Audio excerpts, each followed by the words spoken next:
Awesome. Well, thank you guys for joining. Really appreciate it. This is our kind of yearly Zoom series, and this is the one that ends it, Women's History Month. We did one for New Year's Day with Befriend. We have one for MLK Day. We do a Black History Month one as well, and now it's Women's History Month. So really excited to be able to join together and share some positivity with one another. And we'll get to our special guests really soon. If I can have all of the 804 Coaches for Change board members or assisters to introduce themselves really quickly, that would be wonderful. And Molly, I'll go ahead and let you start.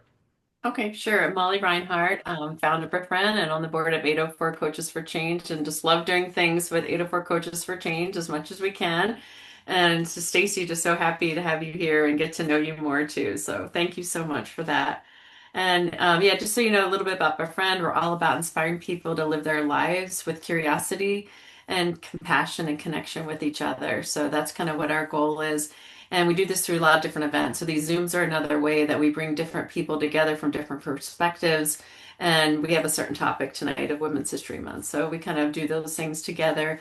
And a lot of other experiences like our walks and cleanups and that sort of thing too, all with the goal of bringing different groups of people together to share their stories and bring them closer together. So thank you guys.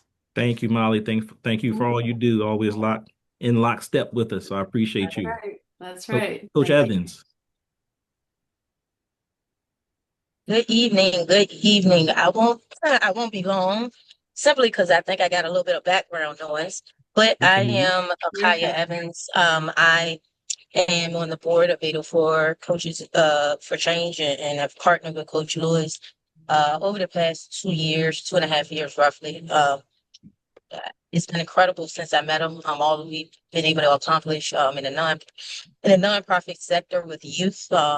Me being having the opportunity to come in and be on his one of his coaches at St. Chris, but also to just working in the community and being an asset and serving young people. So yes. Awesome. Thank you, Coach Evans. I saw Coach Moore is on, but he's driving right now. So Coach Moore is a coach at King William High School, coaches basketball there. Also a quality member of the community. Thank you, Coach Boys, waving at us. Thank you, Coach, for being here. I really appreciate you. I'm Stephen Lewis. For those that don't know who I am, I'm Vice President of 804 Coaches for Change. I coach at St. Christopher's School. I've been here about 16 years now, coach football and basketball. I have a media background. I worked with our special guest at Richmond Times-Dispatch. I worked at Fox Richmond as well before I came to St. Chris. Just a super passion for one to help people and help young people, especially through sports. We try to kind of trick them a little bit and bring them to these events and have them play sports, but we're really trying to teach them how to be better people and show them things a little different than what they normally see. So I appreciate all of you joining today and supporting 804 Coach for Change and the movement. Really excited to have you all here. Um, so with that said, I'm going to introduce our special guest. I have a little bio here to embarrass her a little bit. But Stacy Hawkins Adams is an award-winning author, veteran journalist, and a leading voice in intentional living. Stacy was a fabulous writer at the Richmond Times-Dispatch. You can also catch her weekly on Virginia This Morning on CBS 6, delivering positivity to viewers. Her body of work, spanning 12 novels and nonfiction titles, explores the complexities of interpersonal relationships, resilience, and personal growth. Known for her ability to weave soulful prose as she serves as the literary heartbeat of her most recent release, Wander Well. This chapbook features inspiring reflections grounded with breathtaking images from actress and photographer Daphne Maxwell Reid. You can visit stacyhawkinsadams.com to learn more about Stacy, but we have her live and in the flesh here with us tonight, and we are thrilled to have her. Stacy, thank you so much for joining us. I really appreciate you accepting my invitation. Yeah, thank you for having me and thanks for all the wonderful work you're doing. I raised an athlete. I have two children, a son and a daughter. My daughter was more musically, theatrically inclined, but my son definitely played a range of sports. So I definitely value the leadership and support that comes from coaches. So thanks for what you all are doing. Thank you so much. I appreciate it. Can you start with just a quick rundown? I know you haven't been in Richmond your whole life, so can you tell us where you're from, what college you attended, everything that kind of brought you to Richmond? Sure, sure. I've been in Richmond longer than my place I grew up in because I've lived in Richmond for more than 30 years since the early 90s when I came here as a reporter for the Richmond Times-Dispatch about a year out of college. But I grew up in a small town in Pine Bluff, Arkansas. Yes, Mm. Pine Bluff, Arkansas. And so people are like, where is that? Is that on the map? So the city is about half an hour from Little Rock, Arkansas. So I tell people it's akin to from Richmond to Petersburg. I see a nod there. Somebody's familiar. Yeah.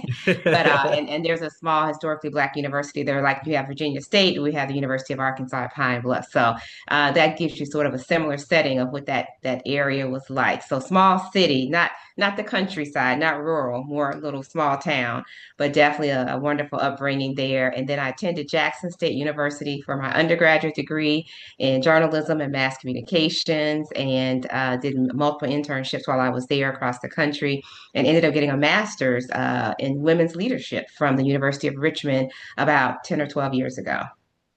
Awesome, awesome. That's wonderful. So what does Women's History Month mean to you? Women's history, good question. And he did not give me these questions in advance, No, so I did y'all know not. I'm ad-libbing. I would say for me, oh, I see she's coaching the SWAC. Go SWAC, Yeah. because this is like the MEAC. So yay, Uh-huh. Mississippi. I love that. Valley State. Okay, you guys are one of our competitors, but that's okay. I forgive you.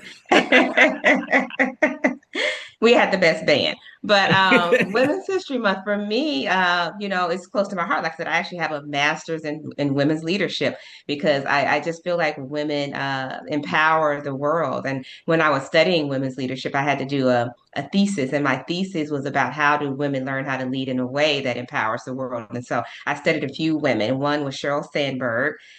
She used to be the COO of Facebook. She wrote a book, Lean In. And then there's a woman, Roslyn, I'm going to mess up her last name. I think it's Roslyn Massenberg, but she became the CEO. At the time, she was the CEO, the first Black woman CEO of the Walmart Corporation. She's gone on to Starbucks and other companies since then. And then also a locally Virginia woman, Lillian Lincoln Lambert. Lillian has written a book about her journey. She's a writer, but she was the first Black woman to graduate from Harvard with an MBA. And she went on to found a cleaning company that it generated $20 million in revenue. So I start there, even though I say my foundation is with my family. But I've just always been inspired by women who have led through challenge, led through obstacles, but also led in a way that empowers the men and the children around them as well. So that's kind of what inspires me overall day to day. But growing up, I am the very youngest of five. So I have three older sisters, and of course, my mother. And I just grew up in a community where if you asked me who helped shape me, I'd name women from all walks of life. And so I aspire to be that to the younger women in my life. Got you. Okay. And panel with everybody's here. We'll open up for questions here soon. I'm just kind of giving Stacy a few to get going, and then anything you have for her, you will be able to ask. And if you have any comments about Women's History Month or a woman that's made an impact in your life, please feel free to share. Again, we'll be here to 7:45. That is always our thing. We always want to make sure we stop on time. Even if it's going really good, we want to make sure we're a stickler for time and making sure we're giving everybody the time that they need. So you spoke about younger girls, Stacy. What advice would you give to younger girls that may be on this call now that want to follow in your footsteps or want to be a professional? I would say definitely look to women that can inspire you. So I named those three women, Sheryl Sandberg. I can't believe I can't think of her last name. It was Rosalind. But again, look up Rosalind and CEOs of Walmart, and her name will come up. She graduated from Spelman. And then Lillian Lincoln Lambert. So when I mentioned those, or even you mentioned Daphne Maxwell Reed, who I have Yes. partnered with to write our current chapbook. We partnered on other creative endeavors. These are women who've gone before me who still inspire me. So at every age and stage, if you are a young girl, you can look at a teenager who inspires you. If you are a teenager, who's someone in their 20s who inspires you. If you're in your 20s, who's in their 30s or 40s. So for me, I've always looked at women a decade or two ahead of me, of course, with my peers, but a woman a decade ahead or more than where I am to say, how do I want to live in that lane? So Daphne is a few years older than me, but I look at how she lives her life. She's very vibrant. She stays active. So I'm asking her questions like, how do you stay so active? How did you decide to do this? Why are you doing that? What do you think about this? So then that pours into me and it allows me to live more intentionally because I've got some guidance. And even though if I take that guidance, and I say this to the young women, you don't have to be just like somebody that you're modeling because you have your own journey and your own purpose and your own path. But what gems can you take from what someone is giving you or sharing with you and then apply it to your own life? And so that's what I try to do. Got you, got you. Not to date you at all. This is not what this is about, but how have things changed since you became a professional, since you graduated, college the first time, and now like it's, the movement for women being able to do more and more things, I think is there, but I know there are some challenges, I'm sure, as you were coming along. Gosh, that's a good question. I guess I don't. I've always been an optimist, so I've not really ever thought of challenges in terms of it's keeping me from doing something. If there's a challenge, then the question to myself is, how badly do I want this? How much does this mean to me? And if it's really something that's meaningful or something that I feel like I really should be doing, then I'm going to say, well, if that's not the path, then what do I need to do to get to that? And so it's interesting that you talk about being a younger woman. My sophomore year in college. As I said, I was a journalism major, and so there was an opportunity for an internship at USA Today. And so back then, to the young folks, we didn't have all this fast email and texting and social media. So I sent a snail mail application, and I got a snail mail response from the editor. She was a senior editor saying, "We don't hire sophomores. Try Oh, again next year." Well, then I found out that she was going to be on the accrediting team at my university. She was coming to, look at the university and rate it. And so she may have even mentioned it in her letter back to me.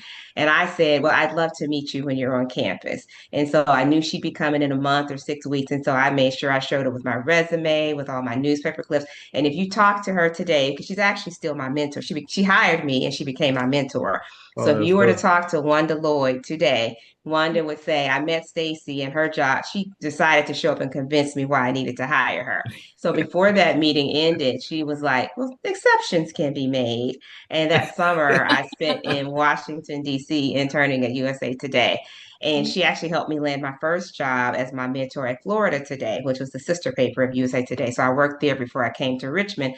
But I'll even say, with just some of the internships I did, I think another thing young people can do is always show up with excellence, whatever you're doing. So if your job is to sweep the floor, the basketball court, the basketball, floor, do that with excellence. If your job is to hand out the Gatorade to the team, make sure you do it in the way you're asked to do it because someone's always watching you, even when you don't know it. And when you show up with excellence in small things, that opens the door to the things you really want to do. And I say that because there was a week-long internship through the American Society of Newspaper Editors. So it was still my sophomore year. I got flown to DC to do this week long. They were having a conference, and what they did was they hired college students because they paid us. They hired you to come in for that week and basically tell the stories, go to the sessions and write an article. Well, there was a woman who edited all of my articles at the time, Delma Francis. And so now I'm working my first job in Florida. And then Delma calls me out of the blue because the Times Dispatch had 3 or 4 openings. And she's like, oh, we've got some openings here in Richmond, and you did so well that week. Would you come and interview? So another woman who opened a door for me because I did my best during that one week that she spent time with me. That's Oh, awesome. and Wow. Molly, do you have something for Stacy before we yeah, open well, it up? that just makes me think like you never know like what things you do make an impact too, and the Yes, ripples of things that you do or talking with people, how they make people feel and what is remembered. And the excellence, I'm sure, is one of those big factors. Is like when you're excellent at things, people notice that and that you really care about your work, and obviously that showed in your life for sure. So the other thing I really like that you said is that talking to people or having mentors that are like a little bit older than you, like are 5 to 10 years ahead. And I agree with that too. That really helps me with things, even in life, not only in work, yes, but with your life, with kids and yes. everything. That's been really helpful for me too. So I appreciate that you said that as well.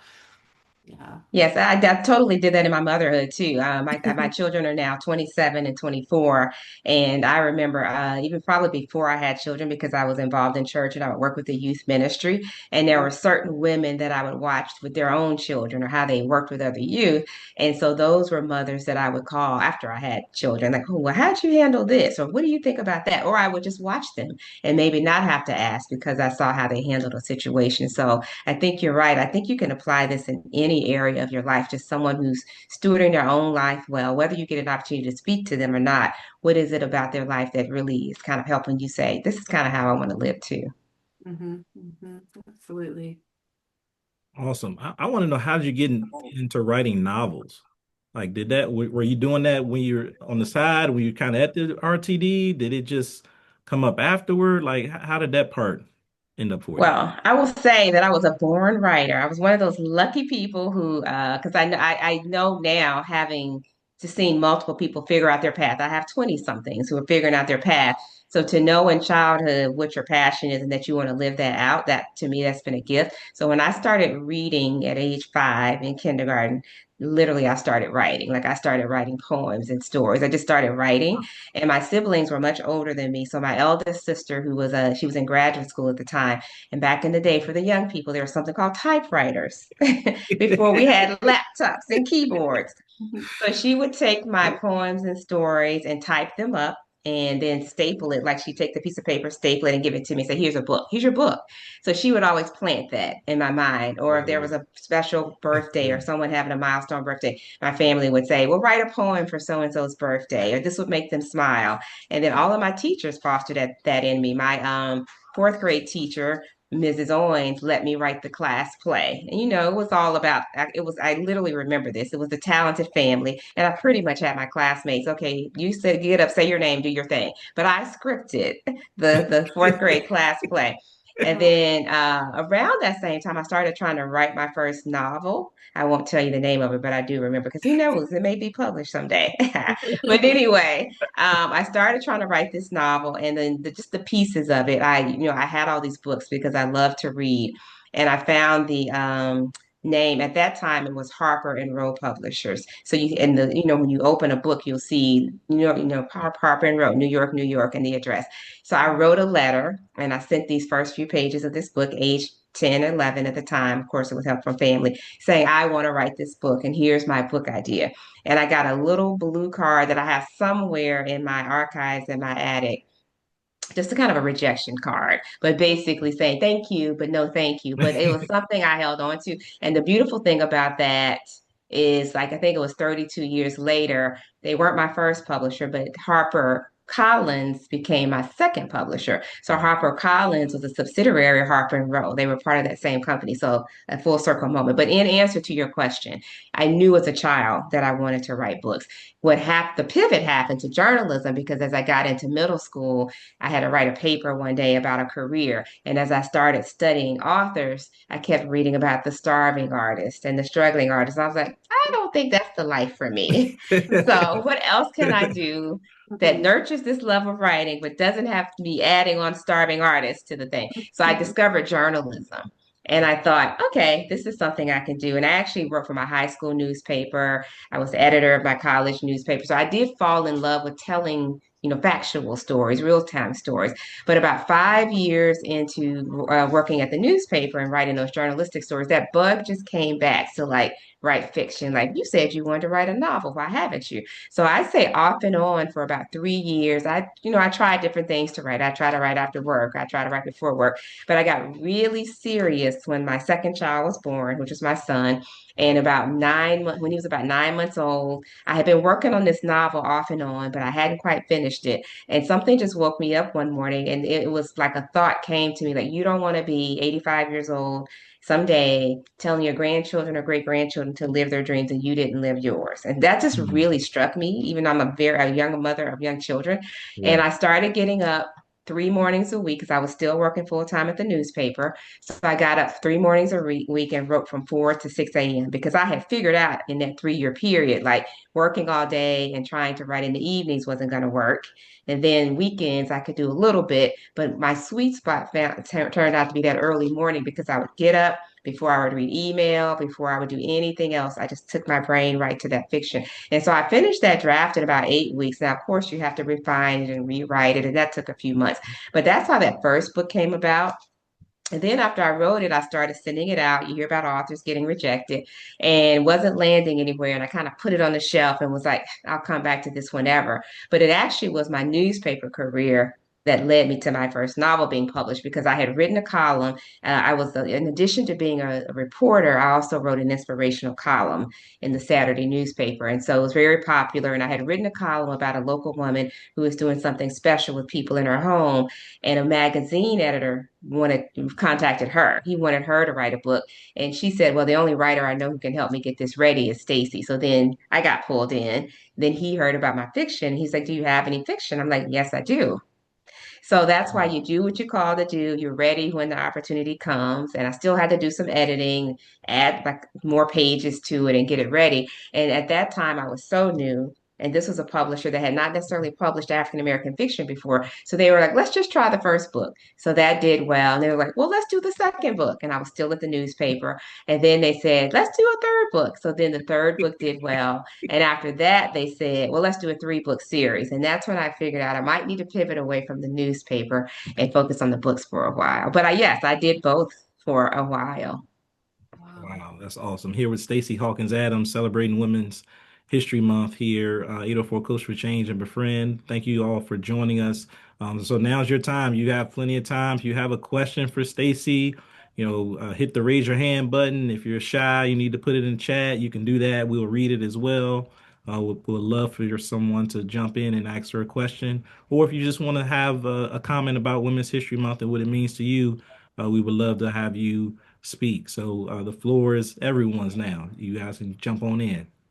I'll kick it off with a question. Just to follow up with the story you were telling. When there may have been, well, maybe not, but I'm wondering if there were times where you got stuck and like what were things that help you like, get motivated to power through those times where it may have been a little tricky for you. Yes, I would say even now I get stuck. I've been working on a novel for a while, and so people talk about the writer's block and say it's not real. I say it can be real in a sense because if you want that first draft to be perfect, you can absolutely get stuck. And yeah, I mentioned that it took me 3 years to get that first draft done because I was getting stuck. Every time I sat down, I was starting over because I didn't like what I had. And so what I figured out when I finally started getting up in that 4 to 6 a.m. was like only read the last chapter. Don't read everything you wrote and read the last chapter, but don't allow yourself to edit it. So, and you're going to hate it and be okay with hating it because you're only reading it to get back in the story to write the next chapter. Yeah, so you just, you know, the first draft is mainly to get the thoughts out of your head, and that helps you power through. And then also, at each time I've turned in a novel, I haven't felt like it was my best yet. I'm like, oh, but I have a deadline. I'm going to turn it in. And then you get it back and you're like, okay, that wasn't as bad as I thought. And you also have editors. So I think powering through is reading just enough to get back into the story and then to keep writing forward, I call it. Gotcha. That's awesome. Thank you. Anybody else have any questions for our special guest, Stacy Hawkins Adams? I see Miss Bonnie Davis is Hey, has joined. Bonnie. Hello. Oh, hey, Um, hi everyone. How Hey. I'm late to the party, but I wouldn't miss Stacy for anything. Oh, thank you, Bonnie. Uh, Hi Molly. Good Hey to see there, good to you. see you. I Hey. see there's a question before Bonnie says anything. I will say Bonnie also is a current journalist. I want to say former. I'm a former journalist. She's still current. But Bonnie has written a book where she talks about women writers, and I happen to have the honor of being one of the stories she tells in her book. So Bonnie, tell us the name of your book. The name of the book is Truth Tellers: The Power and Presence of Black Women Journalists Since 1960. And yes, you are indeed a shining star, one of the 24 women profiled in my book. Thank Oh, you. So, and is it at bonniendavis.com or where can they find it? They can find it on Amazon, Bonnie Newman Davis, or Truth Tellers, Bonnie Davis, Bonnie Newman Davis. Yeah. Yeah. So thank Yeah. you for sharing that. And I'm shouting that out because we are in Women's History Month and they are women journalists primarily. So I think that would be something fascinating if people want to know about writers and women writers and journalists. Yes, yes. I was on this show a couple of years ago after the book came out. So, Awesome. yes, yes. Thank you. It's good to see you, Stephen. Always good to hear from you. Thank you for joining Mhm. tonight. Yes. So Katrina has her hand up. Katrina Anderson. Hello. Hello, Hello. good evening. Hi.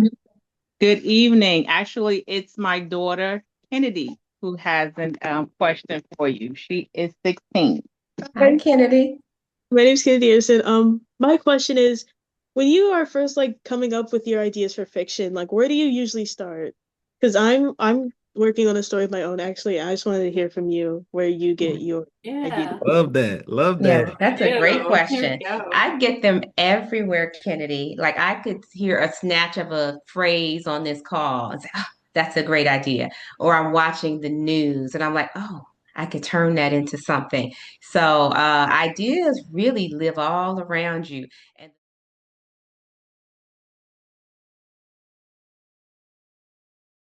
breath. And Yeah, I will just say, this is the world we live in. And so, um, unfortunately, people who are brown deal with this kind of thing. So it's the yeah, world we live in. And I'm not making an excuse for it. I just want, if there's a young people on the call, I just want them to let I'm okay because I was raised in an environment to know who I am. And this is why it's important to know who you are. This is why it's important to pour into young people. The two children that I have raised have been raised to know who they are in spite of people doing those types of things to try to tear you down. So I don't let that tear me down because I know who I am. I know I'm none of those things.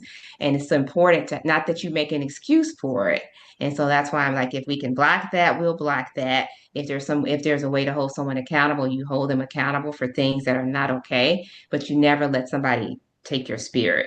So right. that's just something for the young people as you're dealing with things and as you're going through the world. And as a journalist, one of the reasons Bonnie has written the book she's written, because some people would say, why is she writing a book about Black women journalists? The things, the stories we could tell Yeah. about having, and I will say, even now in my career now, I'm the director of communications for a global nonprofit. I am the only Black woman on the senior team. I served as the director of communications for collegiate school for 7 years. I was the first Black senior team leader in the school's 100-year history. So there have been times and seasons, just as you operate in your leadership excellence, where you may be the first or the one of. And so, how do you navigate that and focus on your purpose and not let things take you off track when unfortunate things happen? I think that's the best pivot I've ever heard, Stacy. So thank you Um, for those insightful words to help us all move through what happened. So, thank you.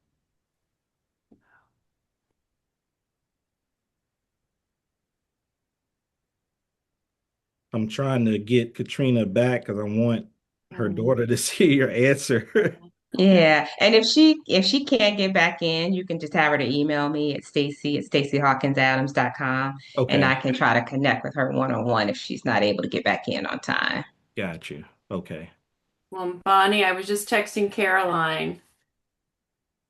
Oh, how is she? I know. So another full circuit that happened. So my daughter Caroline Stacy did an internship at the Richmond Free Press, and Okay. yeah, and really enjoyed being with Bonnie. And they were Oh, together on Zoom for one of these calls. Yeah, Please. I guess a couple years ago now. But Yes, it was. Please mhm. tell her hello. She did such I a will. wonderful job.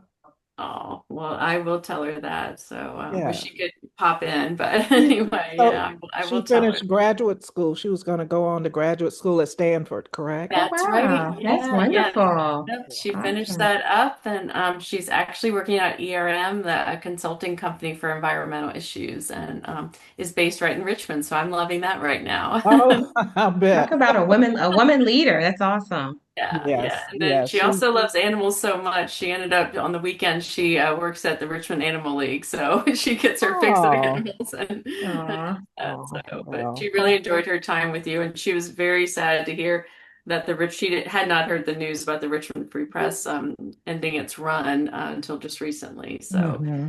she remembered that fondly. She was actually recommending it to someone for, say, you should work there and get an internship there like I did. I'm like, sweetie, um, the time's passed, but there'll be other things. Yeah. It's such a loss to Richmond, but hopefully someone else will come along and do something similar. I don't Yes, know that it can ever be topped, but yeah. I agree. I agree. But thank you for all the time you gave to my daughter Caroline for sure. Certainly, certainly. Coach Thank Evans, you you. said you have a question? Yes, I do have a question.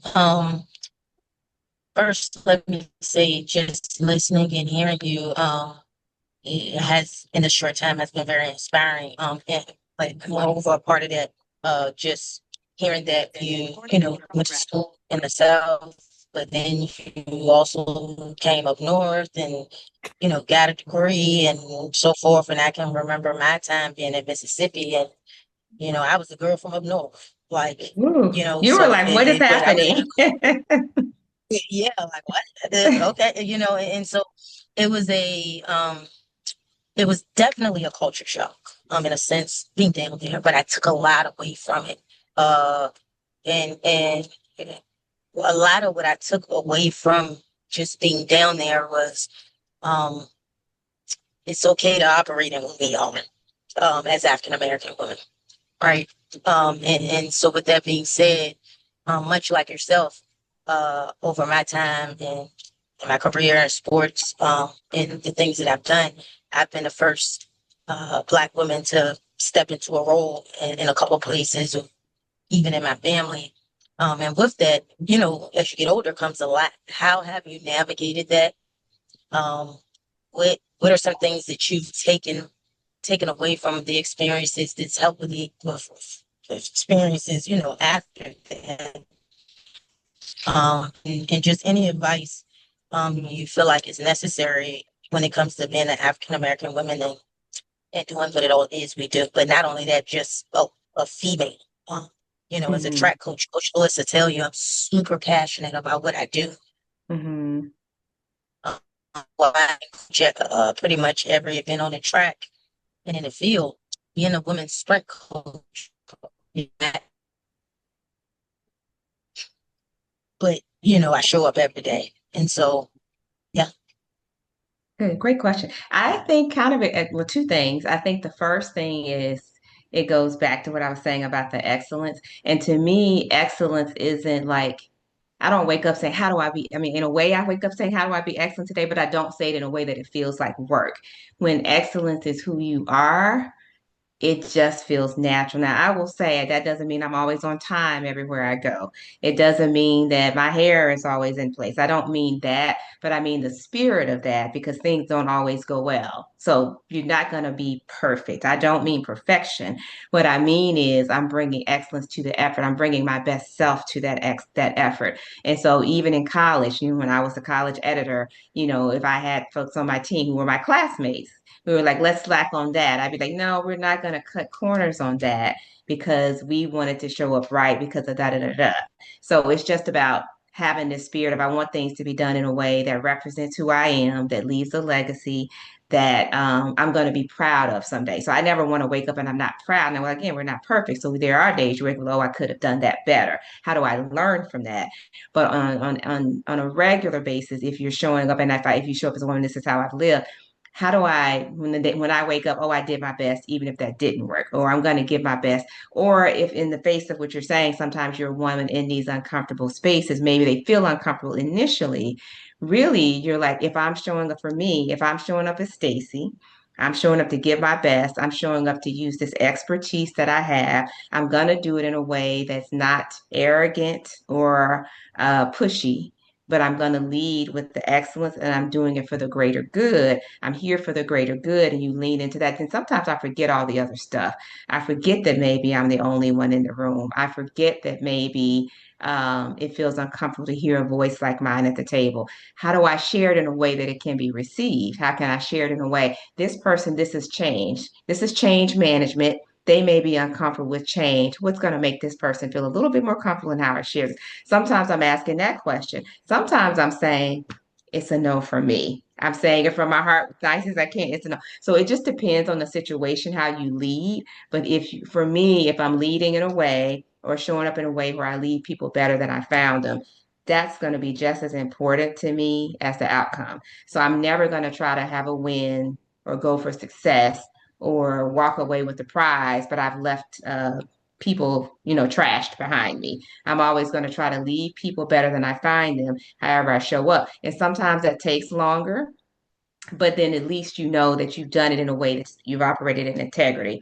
But so ultimately, it's all those things. Who do I want to be? I want to be a person of integrity. I want to lead people better than I find them. Sometimes that doesn't mean that I'm not telling the truth. My team now, where I work now, I don't watch Abbott Elementary. Apparently, I need to start watching it because apparently they think I'm the Shirley Ralph character. Like in a meeting, they'll call me like Barbara Howard or something. I'm like, I don't know if that's good or not. I don't know. Should I be offended? But that's It's because very good. It's very they're good. You like, gotta but watch I it. know, It's but her great. character, the one episode I watched, I'm like, she's a little saucy. And I was Yes, like, he is. so, and they told me this like last fall, and then I had to go because my company is based in Kansas City. So I went there for a holiday meeting. I was like, I watched the show. I don't think it's true. And they were like, Stacy. So they found a TikTok reel where she's doing all the clutching her pearls. And I literally always say, it's a no with love team. Or like, and they're like, ma'am. So I watched the reel and I was like, maybe I am a little bit like her. But the beautiful thing of that is they know that I support them. They know I protect them. If they're wrong, I'm going to tell them. If I need to stand up for them, I will. And so I just try to take that all of myself and speak the truth in love, even if it's a hard truth, even if I need to say to someone, if I need to have I call it instead of a difficult conversation, it's a crucial conversation because we both need to be respected in this situation. And here's how I'm not feeling respected. How do you feel? Let's figure out how to work together. So I think sometimes you have to have those conversations, but it's always doing it with integrity and with trying to be respectful to the other person. Thank you. That was great. All right, everybody. We have 2 minutes here. 2 minutes. Anything else for Stacy or anything else about Women's History Month that you'd like to share before we depart for today?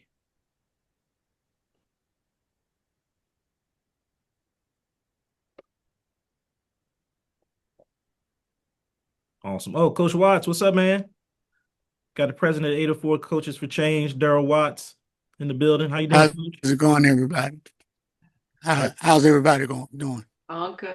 Good. Doing Yeah. well. Good. Good to Have you see gone you. anywhere You as for well. spring break? Coach is at Nah, home I'm gonna be still. here. You gonna be here? I'm gonna Okay, be here. good, good. Sometimes that's the best thing. Yeah, I don't know about that, but I'll be here. Awesome, I'm gonna awesome. shout out Shayla, who's here too. She's worked super hard at her job and is doing really well. So I just want to, Hey, I know Shayla.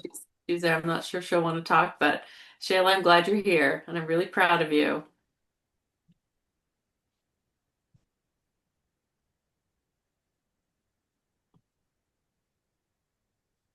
Awesome, awesome. Well, again, thank you all for joining. I really apologize for those difficulties. That No, was very hurtful stuff. not your We'll, fault. yeah, we'll look at, doing things differently, but obviously, as Stacy led with, I am a super positive person as well, optimist. So I didn't put the link out too early, but I just put them out on social media. So I'm not sure where those folks came from or where they got it, but we're doing good stuff and trying to open it up for people to come in and celebrate appropriately. So, but as Stacy said, we still have some of those rotten apples out there trying to ruin things, but they did nothing but made us pause a little bit and regroup. And I thought we had a great Zoom. So, Stacy, thank you so much for joining. I really Hey, appreciate it. Steven. Hey, Yes, Coach. Steven. We may Yeah. need to chop up the recording some, Oh, but I other will. than that, we Definitely. good. I will. No problem. Go ahead, Coach. I, no, Oh, I mean, that was merely a distraction. Yeah. Our the positive energy within this can be overwhelmed by that blip of negativity. Yes. Thank you, Coach. I appreciate that's it. right. And Shayla was trying to talk. She had technical difficulties. She's texting me. She says, "Thank you so much for this Zoom. She really appreciated being Awesome. here." Awesome. Love it. Love it. Love it. Well, Stacy, we'll let you have the last word if you have anything else. I know you've given us a lot of jewels to think about tonight, but again, thank you for joining us and anything you want to add to wrap us up. I just say, always, hopefully you're thinking about the women in your own life who have inspired you. If they don't know it, let them know it. Because a lot of times people move through life and think that they are not making a difference. So I always try to Hi. pour back. Oh, you made it in. Sorry, Hi. Stacy. Yeah, sorry. Pop in. Hi. Oh, thank you. I'm so sorry. Technical difficulties, but thank you. I really appreciate that, Molly. You're welcome. I'm so proud of you. You're doing a great Oh. job with all these things that you're juggling. I'm glad you're here tonight. Phew. I try my best. You're doing. Thank you. Yeah. So yeah, just again, just pour back, to give thanks to the women that have inspired you, if there are women that you know. And also just keep in mind, if you are a woman, there are women who have thanked you, women you are actively mentoring. As I have a daughter, have her friends call me Ma Stacy. I have other women that I mentor. I love doing that, but I'm sure I have people that are watching me that I don't even know. And so that will be the same for any woman on this call. There are people who are either even the young women, there are young people watching you. There are other people watching you. So just carry yourself in a way, again, where you're leaving people better than you find them. And know that just by being yourself, that, we're all making a difference. Awesome. Thank you. Thank you so much again. And it's stacyhawkinsadams.com, correct? Yes. Yes. Awesome. And they can email you at At Stacy at stacyhawkinsadams.com. got you, got you. Keep up the good work. So proud of you. So glad to be able to call you a friend and watch you do your thing. Just tremendous work. So keep up the good work, and we'll see you next time. All right. Thank you, everyone. Thank you. Thank Thank you you, so much. guys. Bye. Bye. Thank Bye. you. Bye. Good night. Bye-bye. Good night. Thank you, guys. I see your note, KM. I'm still writing. She put a note in the chat. Oh yeah. Aw. Yeah. Oh, okay. Thanks. All right. Nice. Bye-bye. Yeah, Love it. Love it. for Bonnie's book. I heard you, Stacy. Awesome. I'm still Good. working on it. Slowly but surely, it's coming. All righty. It'll be worth the wait. Thank you. Bye, everyone. Thanks Thanks again. for Thank you for signing in. joining. Thank You. you. Thank you so much.